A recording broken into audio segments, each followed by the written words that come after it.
Malam itu, tidak ada yang menyangka bahwa sebuah bangunan tua yang sudah puluhan tahun ditinggalkan masih menyimpan sesuatu yang hidup di dalamnya. Rumah sakit Suster Helena berdiri sunyi di lereng pegunungan Jawa. Dikenal bukan karena sejarahnya, tetapi karena orang-orang yang masuk ke dalamnya dan tidak pernah kembali sama seperti sebelumnya. Tidak ada catatan resmi tentang apa yang terjadi di sana. Tidak ada bukti yang bisa menjelaskan semua cerita yang beredar. Hanya bisikan warga, jejak yang menghilang, dan satu nama yang terus disebut dengan suara pelan, Elena.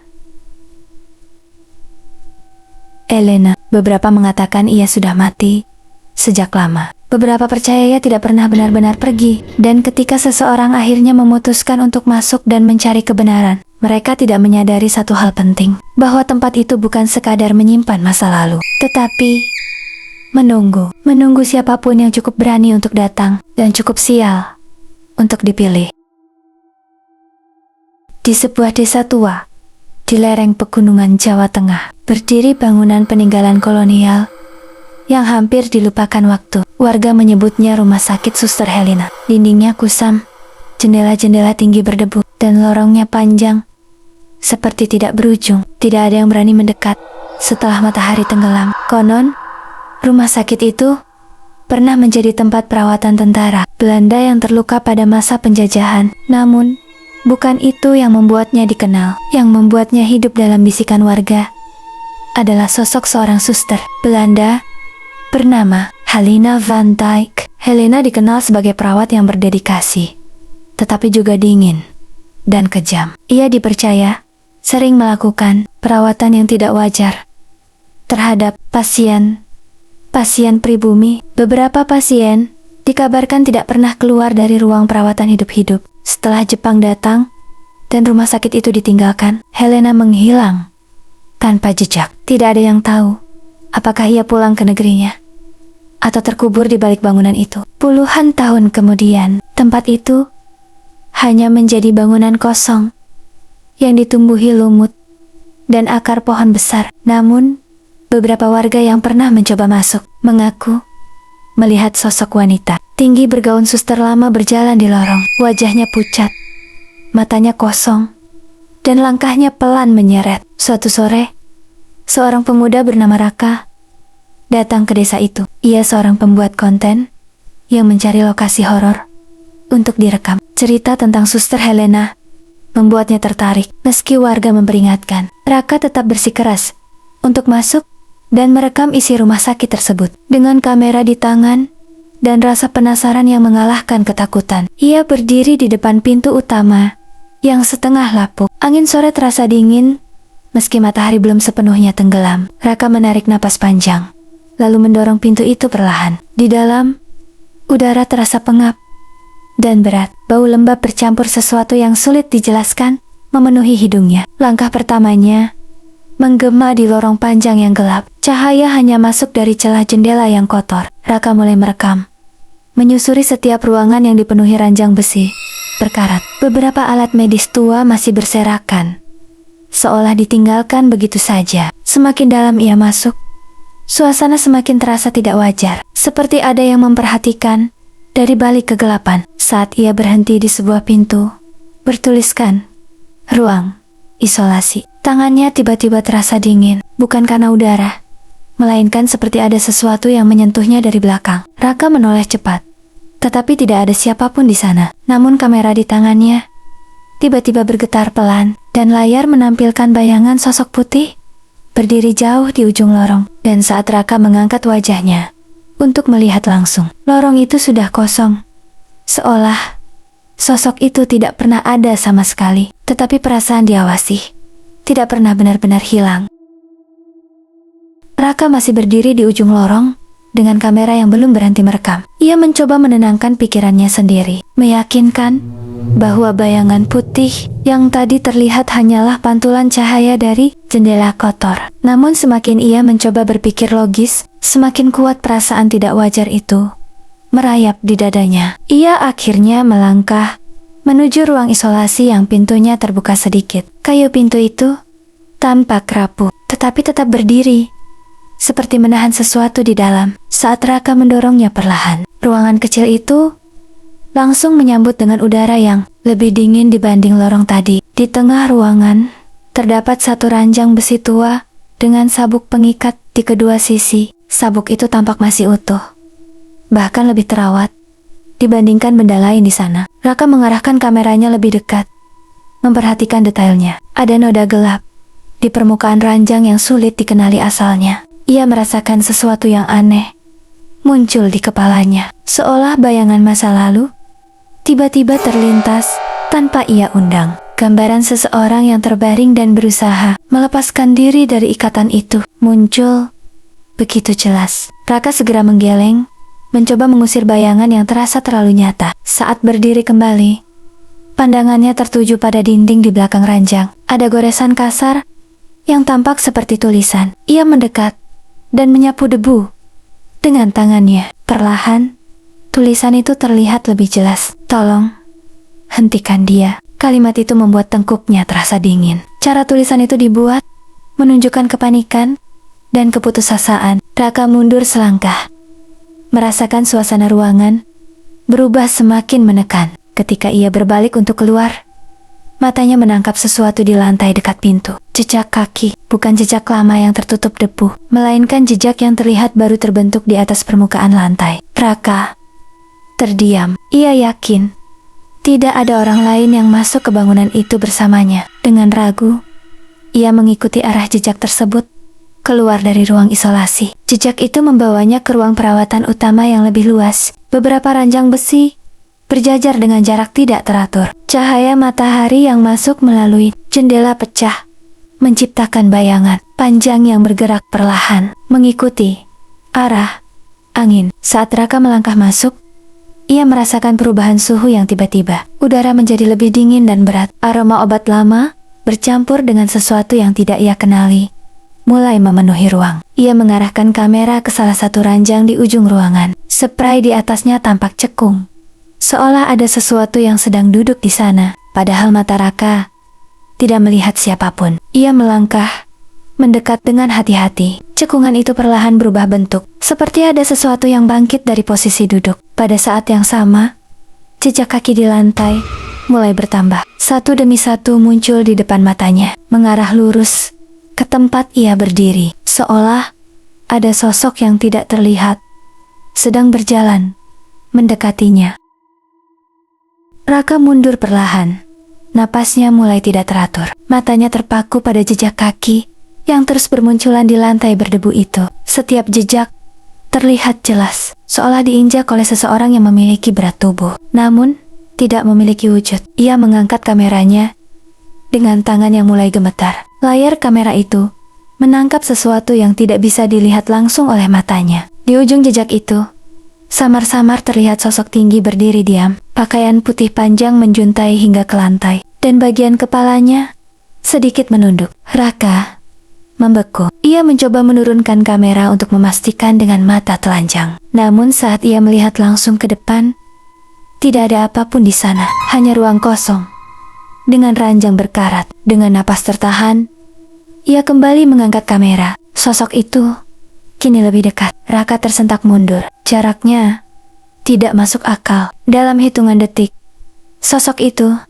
seperti berpindah tanpa berjalan. Ia masih tidak bisa melihatnya tanpa kamera, tetapi keberadaannya terasa sangat nyata. Tiba-tiba suhu di ruangan itu turun drastis. Kulit Raka merinding, dan napasnya terlihat samar di udara yang mulai terasa dingin. Ia mencoba melangkah mundur menuju pintu, namun kakinya seperti berat digerakkan. Di layar kamera, sosok itu perlahan mengangkat wajahnya. Wajah pucat dengan mata kosong menatap lurus ke arah Raka. Bibirnya tipis, kaku, seolah tidak pernah tersenyum. Rambutnya tertutup, penutup kepala suster lama yang terlihat usang. Elena. Nama itu muncul begitu saja di pikiran Raka, tanpa ia tahu dari mana asalnya. Raka akhirnya memaksakan diri berbalik dan berlari keluar dari ruangan itu. Langkahnya tergesa, melewati lorong panjang yang terasa semakin sempit. Ia tidak berani melihat ke belakang, meskipun perasaan diikuti semakin kuat. Saat ia hampir mencapai pintu utama, langkahnya terhenti. Pintu yang tadi ia buka kini tertutup rapat. Raka menatapnya dengan panik. Ia yakin tidak ada angin yang cukup kuat untuk menutup pintu sebesar itu. Dengan cepat ia mencoba membuka, namun pintu itu seperti terkunci dari luar. Tangannya mulai berkeringat. Ia mencoba mendorong lebih kuat, tetapi pintu itu tidak bergerak sedikit pun. Di belakangnya, lorong yang tadi ia lewati kini terasa berbeda. Lebih gelap, lebih panjang, dan lebih sunyi. Perlahan, Raka menoleh. Di ujung lorong, jauh di dalam bayangan, terlihat sosok putih berdiri diam. Kali ini, tanpa kamera pun, ia bisa melihatnya dengan jelas. Dan sosok itu mulai melangkah, mendekat dengan gerakan pelan yang tidak wajar.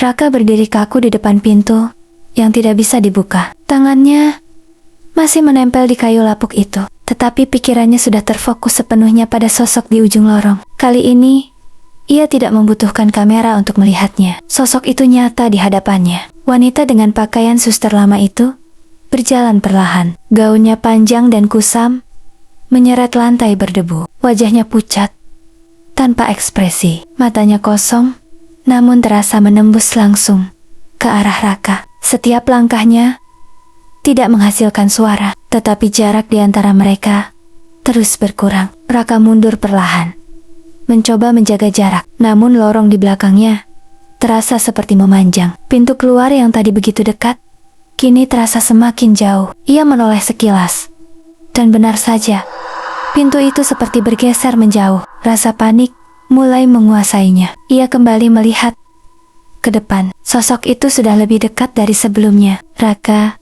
akhirnya berlari, menyusuri lorong ke arah berlawanan. Ia tidak lagi memikirkan jalan keluar, hanya ingin menjauh sejauh mungkin dari sosok itu. Nafasnya memburu, langkahnya tidak beraturan saat melewati pintu-pintu ruangan yang terbuka sebagian. Saat ia berbelok ke lorong lain, ia mendapati dinding di sana dipenuhi bekas goresan. Garis-garis panjang dan tulisan yang tidak beraturan memenuhi hampir seluruh permukaan. Raka memperlambat langkahnya. Matanya menangkap beberapa tulisan yang masih bisa dibaca. Dia tidak pernah pergi. Jangan percaya, suster itu. Kami dikunci di sini. Tulisan-tulisan itu membuat dadanya semakin sesak. Ia merasa seperti tidak sendirian di tempat itu. Tiba-tiba, langkahnya terhenti lagi. Di ujung lorong yang baru ia masuki, terdapat sebuah ruangan dengan pintu terbuka lebar. Berbeda dari ruangan lain, bagian dalamnya tampak lebih bersih,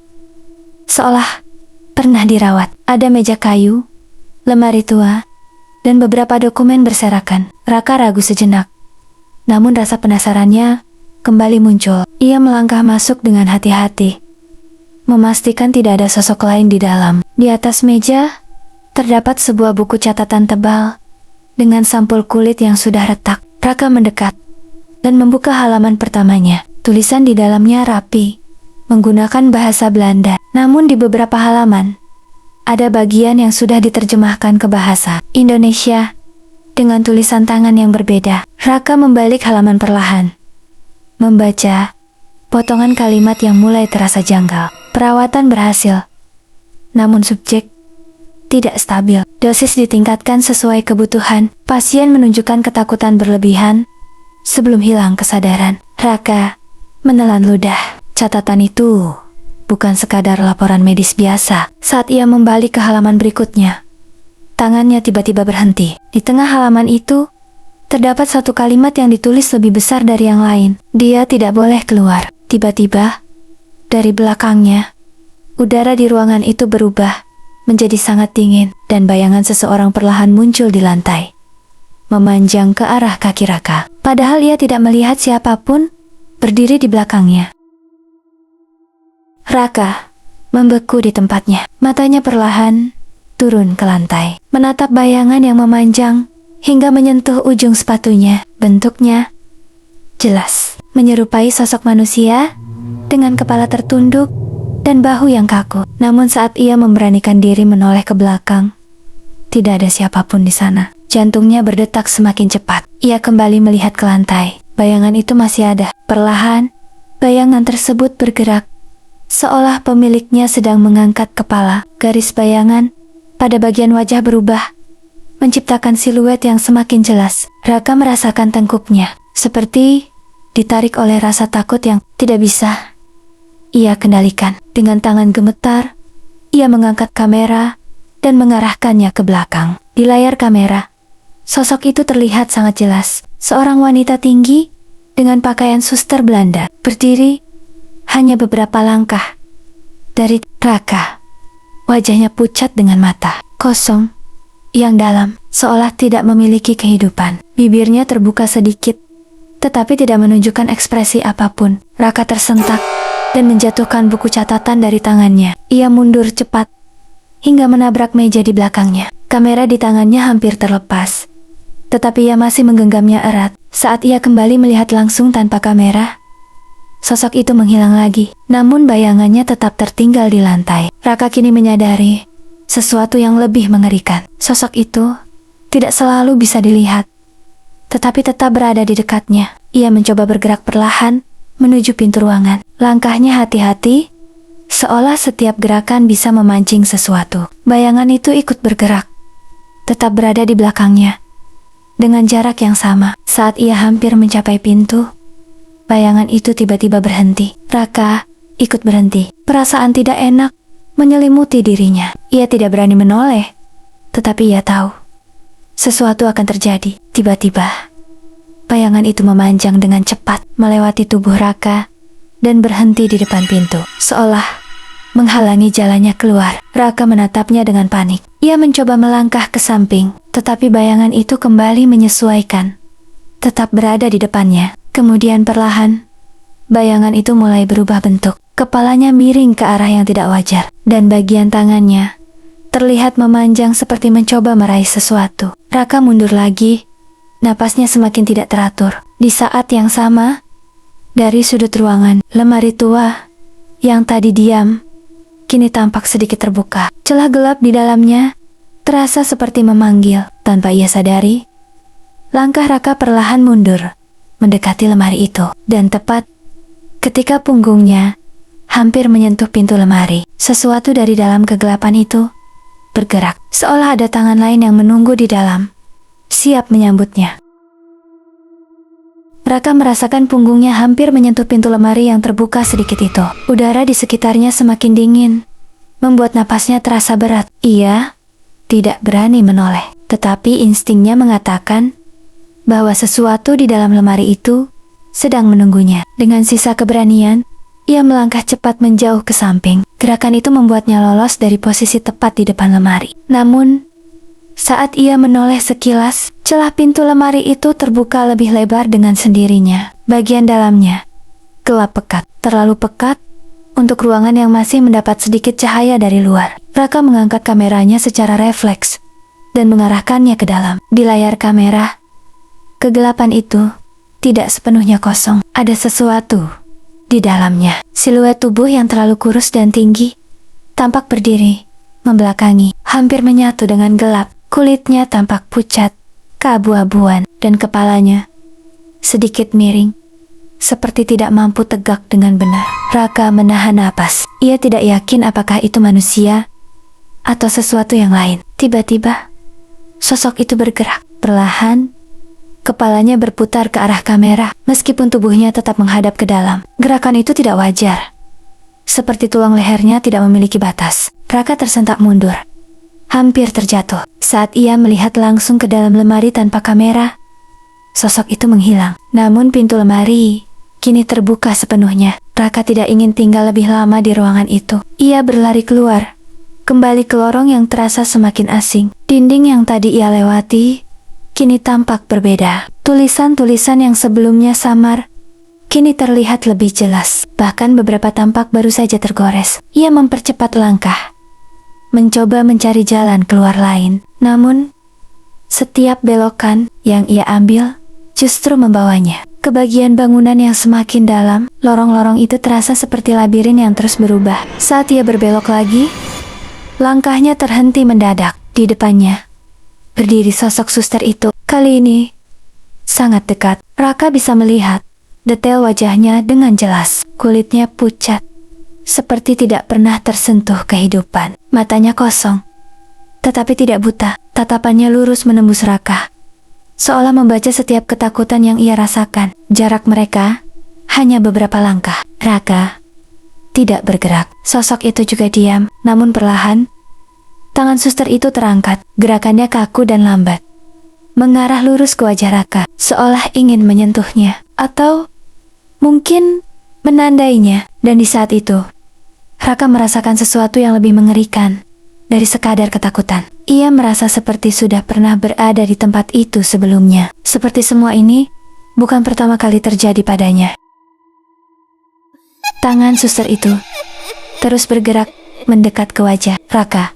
Jarak di antara mereka semakin tipis, dan udara di sekitarnya terasa menekan, seperti ada beban tak terlihat yang mengunci tubuhnya. Raka ingin mundur, tetapi kakinya seperti tertahan di lantai. Saat ujung jari pucat itu hampir menyentuh kulitnya, tiba-tiba pandangan Raka berubah. Lorong tua yang gelap itu menghilang. Ia berdiri di tempat yang sama, tetapi dalam keadaan berbeda. Dinding tampak bersih, lampu menyala terang, dan ranjang-ranjang tertata rapi. Suasana rumah sakit itu kembali hidup, seolah waktu berputar mundur ke masa lalu. Raka terengah, mencoba memahami apa yang terjadi. Namun, tubuhnya terasa ringan, dan saat ia melihat ke bawah, ia menyadari sesuatu yang aneh. Tangannya tampak berbeda, lebih kecil, lebih kurus, dan di pergelangannya terikat sabuk kulit. Raka membeku. Ia tidak lagi berdiri sebagai dirinya sendiri. Ia sedang terbaring di salah satu ranjang. Panik mulai merambat ketika ia mencoba bergerak, tetapi tubuhnya terikat kuat. Kepalanya dipaksa menoleh ke samping, dan di sanalah ia melihat sosok yang sangat ia kenal, Suster Helena. Namun kali ini wajahnya tidak pucat seperti sebelumnya. Ia tampak hidup, matanya tajam, penuh kendali, dan bibirnya membentuk garis dingin tanpa emosi. Helena berdiri di samping ranjang sambil memegang alat medis yang tidak dikenali Raka. Gerakannya tenang, seolah apa yang ia lakukan adalah hal biasa. Raka mencoba berteriak, tetapi tidak ada suara yang keluar. Dadanya terasa sesak, seolah suaranya terperangkap di dalam. Helena menatapnya tanpa rasa iba, lalu perlahan ia mendekat. Pandangan Raka mulai kabur, tetapi ia masih bisa melihat jelas bagaimana Helena mencatat sesuatu di buku kecil di tangannya. Subjek menunjukkan reaksi ketakutan sebelum tindakan dimulai. Tulisan itu terlintas di benaknya, seperti gema dari masa lalu. Raka berusaha melawan, menarik tangannya sekuat mungkin, tetapi sabuk itu tidak bergerak sedikit pun. Kemudian Helena mengangkat alat di tangannya lebih tinggi. Tatapannya tetap dingin, tidak berubah. Saat alat itu mendekat, pandangan Raka kembali bergetar. Lorong gelap kembali muncul. Raka terjatuh ke lantai dengan napas tersengal. Tubuhnya kembali bebas, tetapi rasa sakit samar masih terasa di pergelangan tangannya. Ia menatap ke depan dengan mata lebar. Suster itu masih berdiri di sana, namun kini ada sesuatu yang berbeda. Di belakang Helena mulai bermunculan bayangan-bayangan lain. Sosok-sosok samar dengan bentuk tubuh manusia berdiri diam, tanpa wajah yang jelas, dan semuanya mengarah ke Raka, seolah mereka telah menunggunya sejak lama. Raka mencoba berdiri, tetapi lututnya terasa lemah. Pandangannya terpaku pada sosok-sosok di belakang Helena. Jumlahnya tidak sedikit, dan semuanya berdiri dalam diam yang menyesakkan. Bentuk mereka samar, namun cukup jelas untuk menunjukkan bahwa mereka bukan bayangan biasa. Mereka seperti manusia yang kehilangan sesuatu yang penting. Helena tetap berada di depan, tidak bergerak, wajahnya kosong, tetapi kehadirannya jauh lebih menekan dibandingkan yang lain. Raka merasa seperti berada di antara dua dunia, terjebak di tempat yang tidak seharusnya bisa ia masuki. Perlahan, salah satu sosok di belakang Helena melangkah maju. Gerakannya tersendat, tidak alami, seperti tubuh yang dipaksa bergerak tanpa kendali. Saat ia semakin dekat, Raka mulai melihat detailnya. Kulitnya pucat dengan bekas luka yang tidak beraturan. Matanya terbuka, tetapi tidak menunjukkan kehidupan. Mulutnya sedikit terbuka, seolah ingin mengatakan sesuatu yang tidak pernah selesai. Raka mundur satu langkah, namun sosok itu terus mendekat. Lalu satu lagi ikut melangkah, dan satu lagi. Dalam hitungan detik, beberapa dari mereka mulai bergerak bersamaan, perlahan mendekati Raka dari berbagai arah. Tidak ada suara, tidak ada ekspresi, hanya gerakan sunyi yang membuat suasana semakin mencekam. Raka mencoba mencari jalan keluar dengan cepat. Ia menoleh ke belakang, berharap menemukan lorong yang bisa ia lewati. Namun yang ia lihat membuat dadanya semakin sesak. Lorong di belakangnya telah berubah. Dindingnya kini dipenuhi pintu-pintu yang tertutup rapat, berjajar tanpa ujung. Tidak ada jalan yang jelas, hanya pilihan yang terasa sama menakutkannya. Saat ia kembali melihat ke depan, Helena sudah lebih dekat. Tanpa ia sadari, jarak di antara mereka kembali menyempit. Helena mengangkat tangannya perlahan, lalu menunjuk ke arah salah satu pintu di belakang Raka. Gerakannya tegas, seolah memberi perintah. Raka membeku. Ia tidak ingin mengikuti, tetapi nalurinya mengatakan bahwa menolak bukanlah pilihan. Sosok-sosok di sekitarnya kini berhenti bergerak, tetapi posisi mereka sudah cukup dekat untuk membuatnya merasa terjebak. Dengan napas berat, Raka akhirnya menoleh ke arah pintu yang ditunjuk. Pintu itu tampak berbeda dari yang lain, lebih gelap, lebih tua, dan terdapat noda panjang seperti bekas sesuatu yang pernah mengalir dari dalamnya. Raka melangkah perlahan mendekat. Setiap langkah terasa seperti keputusan yang tidak bisa ditarik kembali. Saat tangannya menyentuh gagang pintu, rasa dingin menjalar hingga ke lengannya. Ia ragu sejenak, namun saat ia menoleh ke belakang, Helena masih berdiri menatapnya, dan semua sosok di sekitarnya kini perlahan mengangkat kepala mereka, mengarah tepat ke arahnya, seolah menunggu apa yang akan ia lakukan selanjutnya.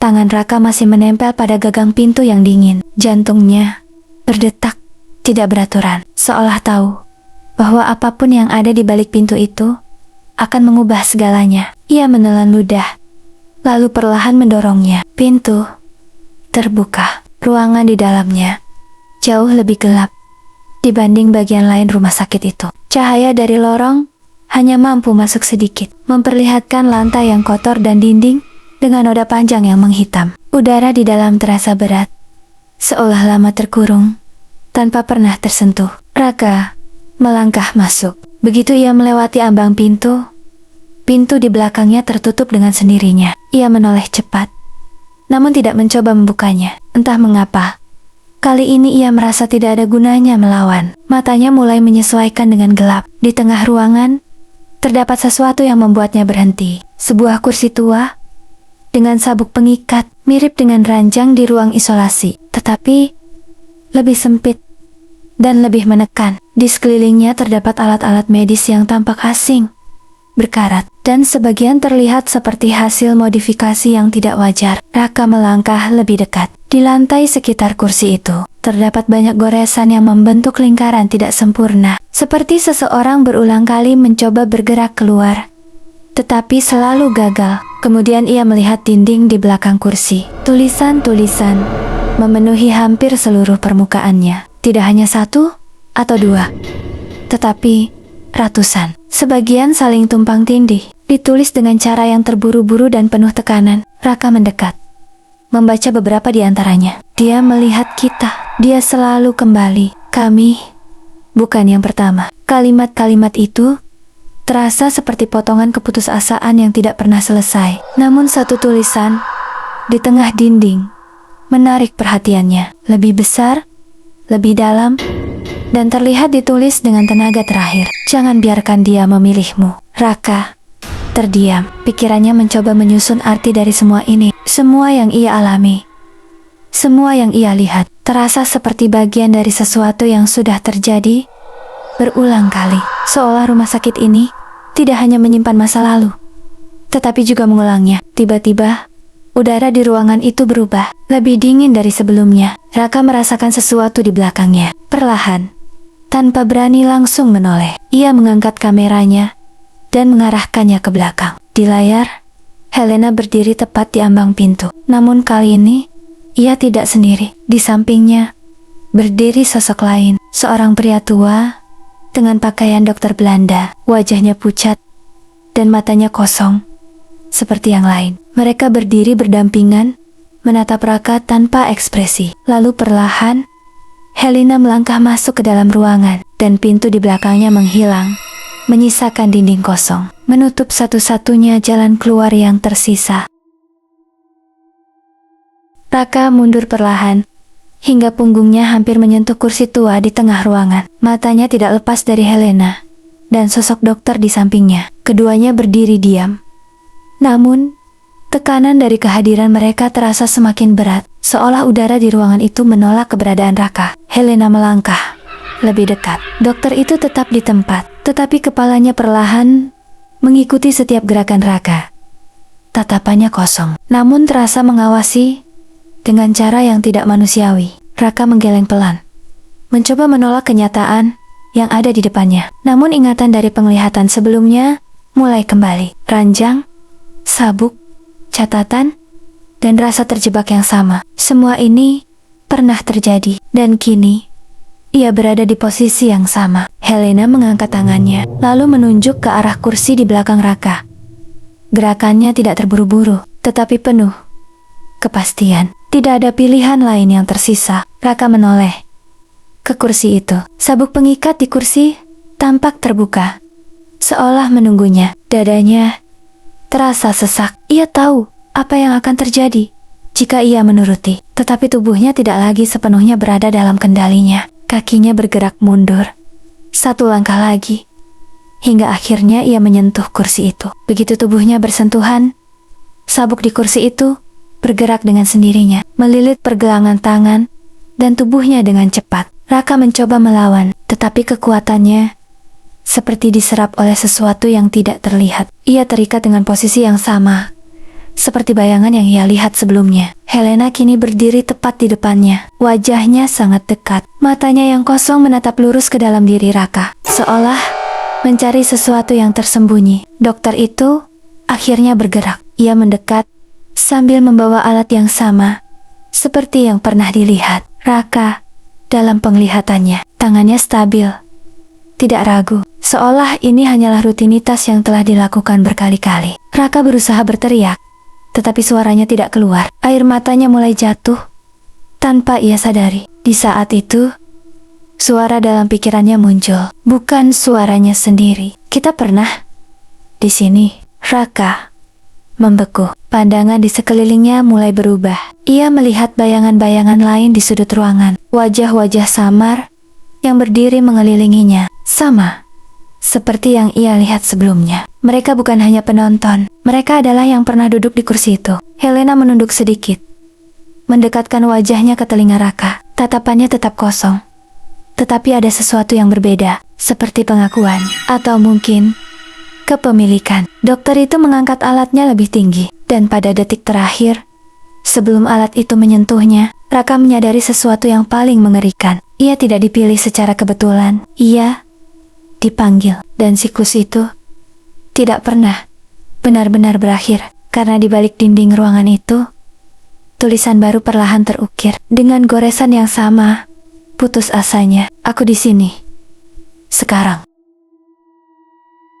Beberapa hari setelah Raka dinyatakan hilang, warga desa mulai membicarakan kembali rumah sakit suster Helena. Tidak ada yang benar-benar terkejut, hanya rasa takut lama yang kembali terangkat ke permukaan. Tim pencari sempat masuk ke dalam bangunan itu saat siang hari. Mereka menyusuri lorong yang dipenuhi debu dan ruangan kosong yang tampak tidak pernah disentuh selama puluhan tahun. Tidak ada tanda-tanda keberadaan Raka. Namun di salah satu ruangan terdalam, mereka menemukan sesuatu. Sebuah kamera tergeletak di lantai. Baterainya sudah hampir habis, tetapi masih bisa diputar. Rekaman terakhir menunjukkan gambar lorong gelap yang bergetar, napas berat, dan potongan-potongan bayangan yang tidak jelas. Lalu layar tiba-tiba menampilkan sosok seorang pria yang duduk terikat di kursi. Wajahnya pucat, matanya terbuka lebar penuh ketakutan. Itu Raka. Namun yang membuat mereka membeku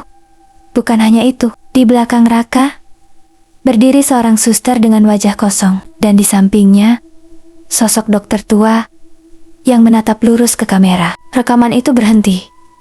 Tiba-tiba, saat tim mencoba mencari ruangan yang sama, mereka tidak pernah menemukannya lagi. Seolah ruangan itu tidak pernah ada. Sejak saat itu, beberapa warga mengaku melihat cahaya samar dari dalam rumah sakit pada malam hari. Kadang terlihat bayangan seseorang berdiri di jendela lantai 2. Bukan satu orang, kadang lebih. Bertahun-tahun kemudian, rumah sakit itu tetap berdiri, semakin rapuh dimakan waktu. Namun, tidak pernah benar-benar kosong. Beberapa orang yang penasaran masih mencoba masuk. Sebagian keluar dengan wajah pucat dan cerita yang tidak masuk akal. Sebagian lagi tidak pernah kembali. Di salah satu dinding yang tersembunyi jauh di dalam bangunan, tulisan-tulisan itu terus bertambah lama, baru saling menimpa. Dan jika seseorang cukup dekat untuk membacanya, mereka akan menemukan satu kalimat yang berbeda dari yang lain, lebih rapi, lebih dalam, seolah ditulis dengan kesadaran penuh. Aku melihatmu sekarang,